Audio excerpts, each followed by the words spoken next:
अगर आपने आर माधवन की रहना है तेरे दिल में मूवी देखी होगी तो आपको मैडी का कैरेक्टर काफी टॉक्सिक लगा होगा। वो हीरोइन को स्टॉक करता है, फेक आइडेंटिटी क्रिएट करता है, लड़की को अपने प्यार के जाल में फंसाता है। तो वैसे ही एलिगेशन आर माधवन के रियल लाइफ में भी लगे हैं, जहाँ वो यंग गर्ल्स के साथ हैंग आउट करते हैं, उनके लिए ड्रिंक्स बाय करते हैं एंड इंटरव्यूज में ओपनली स्टॉकिंग को सपोर्ट करते हैं। तो क्या आर माधवन पर लगी ये एलिगेशन सच है या फिर धुरंधर की सक्सेस के बाद आर माधवन को लेके नेगेटिव पीआर किया जा रहा है?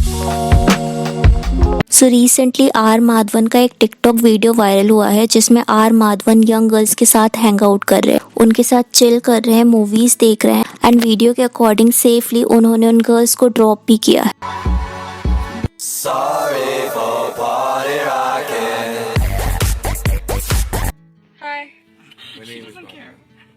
इवन उस गर्ल के अकॉर्डिंग माधवन ने उस गर्ल के लिए ड्रिंक भी बाय किया था। अब इन वीडियोस के वायरल होने के बाद ऑडियंस के आर माधवन को लेके डिफरेंट ओपिनियन है। कुछ ऑडियंस आर माधवन को क्रीप बोल रहे हैं कि कैसे 50+ ईयर ओल्ड 20+ गर्ल्स के साथ हैंग आउट कर सकते हैं एंड वहीं दूसरी तरफ कुछ ऑडियंस आर माधवन के एक्शन को जस्टिफाई कर रहे हैं और बोल रहे हैं कि हो सकता है वो गर्ल आर माधवन की फैंस भी हो सकती है या फिर वो अडल्ट है तो इनमें उन गर्ल का कंसेंट रहा होगा। तो टिकटॉक में जो गर्ल्स थी उसमें से एक ने लेटर क्लैरिफाई किया एंड ये बोला कि वो आर माधवन से फैमिली फ्रेंड्स के थ्रू मिले थे। I wasn't in college, I was helping organize a conference he was speaking at and he came out with a bunch of us. I invited my sister who was the only one in college to come out to meet him too and he wanted to make sure we all got home safely. He didn't stay long at our friend's place and went back. It wasn't weird. अब I don't know कि ये actual girl का reply है या फिर माधवन को defend करने के लिए ये कमेंट किया गया है, बट अगर ये कमेंट रियल है तो आई डोंट थिंक इसमें कुछ वियर्ड है। सो इस कंट्रोवर्सी के अलावा भी काफी सालों से आर माधवन के ऊपर ये एलिगेशन लगे हैं कि वो यंग गर्ल्स के साथ पार्टी करते हैं, वो बार में जाते हैं, उन्हें ड्रिंक ऑफर करते हैं। जैसे ये कमेंट है जिसमें लिखा है कि आर माधवन ने यंग गर्ल को काफी टाइम पहले अप्रोच किया था एंड नाइट स्पेंड करने के लिए बोला था। आर माधवन को पब में काफी सारी यंग गर्ल्स के साथ भी देखा जाता है। इंस्टाग्राम में भी आर माधवन एक 20 ईयर गर्ल को फॉलो करते हैं। अब इन अनवेरिफाइड गॉसिप या कमेंट पे बिलीव करना काफी इम्पॉसिबल है, बट आई थिंक अगर आर माधवन अपने सन की एज की गर्ल्स के साथ हैंग आउट करते हैं तो ये काफी क्रीपी है। इवन 2025 में भी आर माधवन के साथ एक कंट्रोवर्सी हुई थी जहां उन पे ये एलिगेशन लगे थे कि वो यंग गर्ल्स के साथ चैट करते हैं। उनके कुछ स्क्रीनशॉट भी वायरल हुए, बट इन सब से रिलेटेड आर माधवन ने उस टाइम ये जस्टिफिकेशन दिया था कि उनके जो यंग फैंस से चैट में उन्हें लव इमोजी सेंड करते हैं कि अगर कोई मूवी आती है तो फैंस उनकी मूवी को अप्रिशिएट तो करते हैं बट एंड में लव इमोजी लगा देते हैं, बट क्योंकि फैंस इतने डेडिकेशन के साथ उन्हें अप्रिशिएट करते हैं तो वो रिप्लाई करने से खुद को रेसिस्ट नहीं कर पाते एंड इन्हीं चैट को लोग वायरल भी कर देते हैं एंड इसी वजह से बिग कंट्रोवर्सी बन जाती है।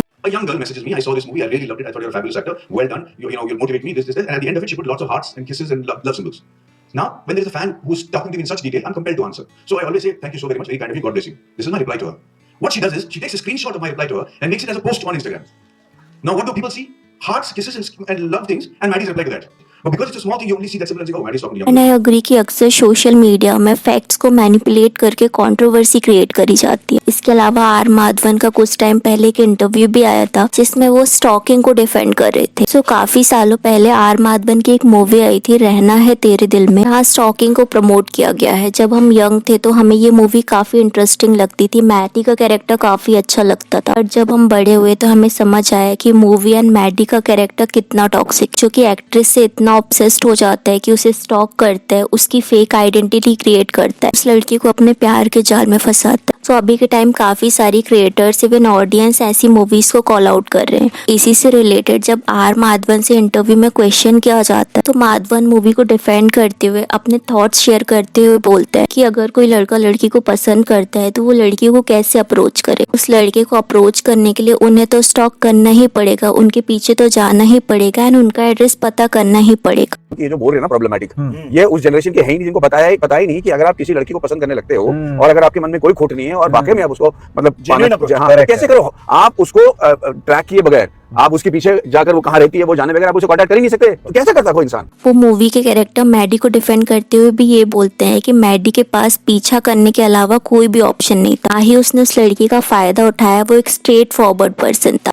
पर माधव शास्त्री के पास क्या था, मतलब पीछा करने के अलावा और क्या तरीका था भाई? अगर उसने धोखा दिया होता या फिर नाजायज फायदा उठाया होता तो मैं बिल्कुल कहूंगा कि प्रॉब्लमेटिक है जी, पर बंदे ने कभी नहीं किया। He was a very straightforward आशिक और उसने छोड़ दिया। वेल अगर आपने मूवी देखी होगी तो मूवी में एक्ट्रेस को स्टॉक करना काफी रॉन्ग था। एडी ने तो लड़की का जो फियांसे था उसकी फेक आइडेंटिटी क्रिएट कर ली, खुद को उसका रियल फियांसे बताकर उसे अपने प्यार में फंसा लिया था। एंड हमने देखा है कैसे जरा जरा सॉन्ग में मैडी ने उस लड़की का फायदा उठाया। सर्दी की रातों में हम सोए रहे तो क्या ऐसी टॉक्सिक मूवी को डिफेंड करना सही है? इवन आर माधवन ये कहते हैं कि तुम यंग जनरेशन को क्या पता स्टॉकिंग या प्यार की हद क्या होती है। और एमएसएन मैसेंजर के टाइम में पैदा हुए हैं, उनको कहाँ पता कि खत क्या होती है या फिर पीछा करना क्या होता है। तो मूवी से हटके अगर हम रियल लाइफ की बात करें तो अगर हमें कोई लड़की पसंद है तो रिस्पेक्टफुली हम उसे अप्रोच कर सकते हैं। जरूरी नहीं कि आप उसका पीछा करें, स्टॉक करें या फिर उसके घर का एड्रेस निकालें। क्लियरली ये क्राइम है। 2-3 बार रिस्पेक्टफुली अप्रोच करने के बाद भी अगर वो नहीं समझती तो आपको लीव करना चाहिए। And I think pre internet era में ऑफ कोर्स गर्ल्स को अप्रोच करना हार्ड होगा, बट वो इम्पॉसिबल तो नहीं होगा राइट। इवन आपको उसकी प्राइवेसी को इन्वेट करने के जगह उनका टाइम एंड स्पेस की रिस्पेक्ट करनी चाहिए। क्लियरली इन स्टॉकिंग को क्राइम एंड हरासमेंट की कैटेगरी में रखा जाता है, तो क्लियरली ऐसी मूवी को डिफेंड करना रॉन्ग है। शाहिद कपूर ने भी कबीर सिंह जैसी टॉक्सिक मूवी में वर्क किया है, बट कभी भी उन्होंने उस कैरेक्टर को डिफेंड करने का ट्राई नहीं किया। उन्होंने क्लियरली कहा है कि वो रियल लाइफ में ऐसे नहीं है। सो आर माधवन पे काफी सालों से यंग गर्ल्स के साथ हैंग आउट करने के एलिगेशन लगते आ रहे हैं, बट अगर आप उनकी रियल लाइफ पर्सनैलिटी देखोगे तो वो काफी रिस्पेक्टफुल लगते हैं। उन्होंने यंग एज में ही मैरिज कर ली थी एंड काफी सालों से हैप्पीली मैरिड है। सोशल मीडिया में वो अपने फैंस से भी काफी अच्छे से इंटरेक्ट करते हैं, इवन फैंस के साथ वो हैंग आउट करते हुए भी दिखते हैं। अगर ये एलिगेशन ट्रू है ना, आर माधवन सच में अपने सन की एज की गर्ल्स को अप्रोच करते हैं, उनके लिए ड्रिंक बाय करते हैं, रिलेशन के लिए अप्रोच करते हैं, तो ये काफी क्रीपी है। काफी सारे लोग आर माधवन के इस एलिगेशन को डिफेंड भी कर रहे हैं। वो कार्तिक आर्यन एंड आर माधवन का कंपेयर कर रहे हैं एंड ये बोल रहे हैं कि एटलीस्ट ये लड़कियां माइनर तो नहीं, जो गर्ल्स हैं वो अडल्ट हैं, वो भी आर माधवन से अग्री करती होंगी, उन्होंने अपना कॉन्सेंट दिया होगा। ये कमेंट तब के हैं जब उस लड़की का कोई भी क्लैरिफिकेशन नहीं आया था। आर माधवन के फैंस को माधवन का यंग गर्ल्स के साथ हैंग आउट करना बिल्कुल भी गलत नहीं लग रहा। फैंस को ये सोचना चाहिए कि आर माधवन ऑलरेडी मैरिड, अगर वो मैरिज में रह के यंग गर्ल्स के साथ पब में जाते हैं, ड्रिंक उनके लिए बाय करते हैं, थिंक कि आर माधवन की जगह अगर कोई नॉर्मल ओल्ड मैन होता तो क्या तब भी ऑडियंस उसे जस्टिफाई करती या फिर उसे डिफेंड करने का ट्राई करती? नो राइट, उसे तो क्लियरली क्रीप बोल दिया जाता, बट क्योंकि एक्टर आर माधवन है तो उनके एक्शन को जस्टिफाई करने का ट्राई किया जा रहा है। ऑफ कोर्स ये चीज अभी तक क्लियर नहीं हुई है, बस इससे रिलेटेड काफी सालों से गॉसिप चल रही है, बट फैंस का माधवन को ब्लाइंडली डिफेंड करना भी रॉन्ग है। काफी सारे लोग ये भी बोल रहे हैं कि क्योंकि धुरंधर मूवी सुपरहिट हुई है,